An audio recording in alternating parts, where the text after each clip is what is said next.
Hi everyone, this is Mindy and welcome back to another video. Today I'm going to be creating a modified rainbow, which is just a really fun change up using the stitched rainbow die. I'm going to start by ink blending my background first. I have a piece of white 80-pound cardstock that I cut from the mini Slimline die set. This is the largest out of that small mini Slimline set. I'm starting my background with Salty Ocean at the very top, blending about a third of the way down. Then I'm coming in with Tumbled Glass. These are all Distress Oxide inks, and I'm using a domed blending tool to do the ink blending. And now I'm coming in at the very bottom with Antique Linen. The antique linen is just going to give kind of a soft, warm glow towards the bottom of my card. And once I have that blended, I'm bringing in my blending tool that I use for my purple. This is the Villainous purple, so it's super dark. I didn't even ink it up. I'm just using whatever leftover ink I have on my tool and just adding a little bit to intensify that a little bit. Next, I'm bringing out my Make Art Station and my Starry Sky stencil. I'm going to hold that stencil down over the top of my background with my magnets.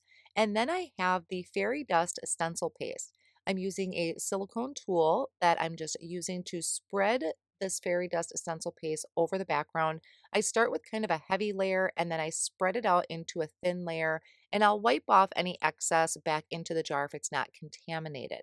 Now, the thinner the layer, the shorter dry time you will have. Then I'll just pick that stencil up with my tweezers. I like to wipe off any edges of some of that remaining fairy dust that's hanging off the sides. And then I'll take my stencil and rinse it off with warm water and soap in my sink. Here I have the stitched rainbow. I die cut the base from white cardstock, and I'm going to put tape runner all over the top of this.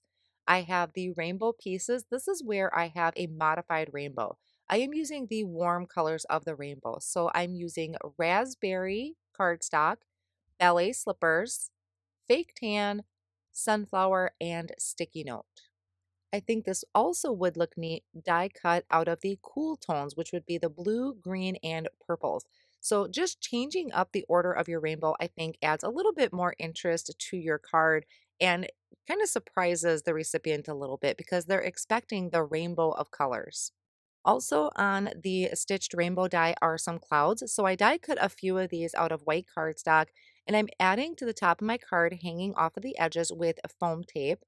I'm going to add my rainbow down towards the bottom using my liquid glue, and notice I have it hanging off of the card. I love the look of having things hanging off the edge.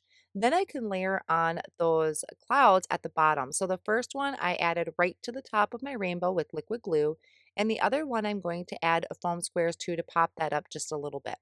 After I have everything attached, I'm going to flip it over and just take my scissors and trim off anything that is hanging off of the sides so that it's not in my way when I go to attach this to a card panel. Now, something I don't show very often in my videos is my little stash that I have here. This is a big clear container that I have with a ton of lawn fawn stuff, whether it was die cutting something, it didn't work out, it didn't fit my plan, or just a bunch of images I colored. I like to just stamp a bunch of things out, color them all out, experiment with different Copic color combinations. And so this card, I thought I just want to add one little image. I wasn't really sure what I wanted to do. So I brought out my bag of goodies and just, you can see I have heaps of images here. So I settled on one. I'll show you in just a minute, and I'm going to set that off on the side to work on my sentiment. The stamp set that I just showed you is thanks, thanks, thanks. So I picked one of the bigger thanks from that set, placed it onto some white 80-pound cardstock, and I'm using my Misty to stamp this because I love stamping things twice in the black licorice ink. I just really love that bold black. Since I do have my stamping tool out, I'm going to go ahead and stamp my smaller sentiment that's going to go on the front of the card. For this, I'm using just a strip of black licorice cardstock. I lined up that smaller sentiment, and now I'm going to prep that cardstock with an anti-static powder tool since I will be doing my heat embossing. I'm inking this image up with the Yeti ink, so it's the white pigment ink, which is my favorite way to white heat emboss. I'm just gently tapping that down, and I will ink it up again.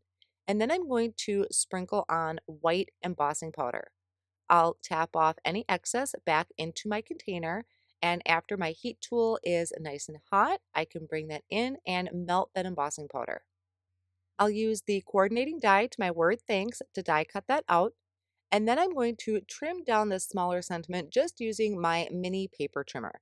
Now off screen, I did go ahead and die cut the word thanks multiple times. And the reason for that is because of my cloud here at the top. So you can see some of it is on the cloud, some of it is hanging off. And I want that to be, uh, I wanted it all to match. I wanted it all to be one level, so to speak.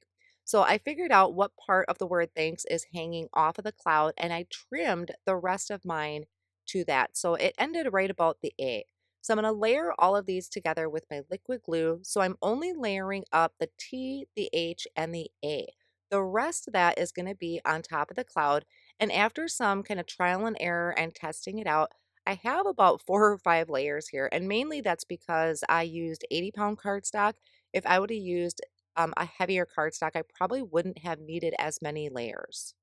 So after getting these all glued down and trimmed off after that letter A, I can add liquid glue behind the entire thing and add that on the front of the card so it's overhanging my cloud. And now everything is one level. My word thanks matches up with my cloud.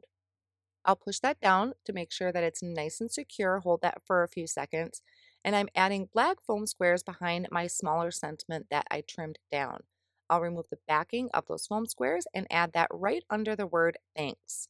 The images that I picked out of my stash there, you can see down in the bottom corner, I have a little mouse that's from You Autumn Knows stamp set. And then I also have the dandelion here from Dandy Day. And I thought this was just a really cute mix. My little mouse kind of flying up into the sky by the rainbow. So I'm going to attach the mouse to that little dandelion. And then I'm going to add foam squares behind it to pop it up just a little bit. He's going to go right on top of my rainbow. So I added those foam squares. And then after I remove those backings, I'll attach that to the rainbow there. And I think that little mouse looks just adorable flying up into the sky by the rainbow. The last thing I'm going to do is add this to a front panel. So I die cut my mini slimline. This is out of the large mini slimline. So these layer together so nicely. It gives me a really nice white border. You could just cut this with your paper trimmer, but I really like the stitching that it provides. So this card is going to measure 3 by 6. So there's a look at my modified rainbow. I hope you'll give this a try and just experiment with colors, change things up, just have some fun with it. Thanks so much for joining, and I'll see you again soon.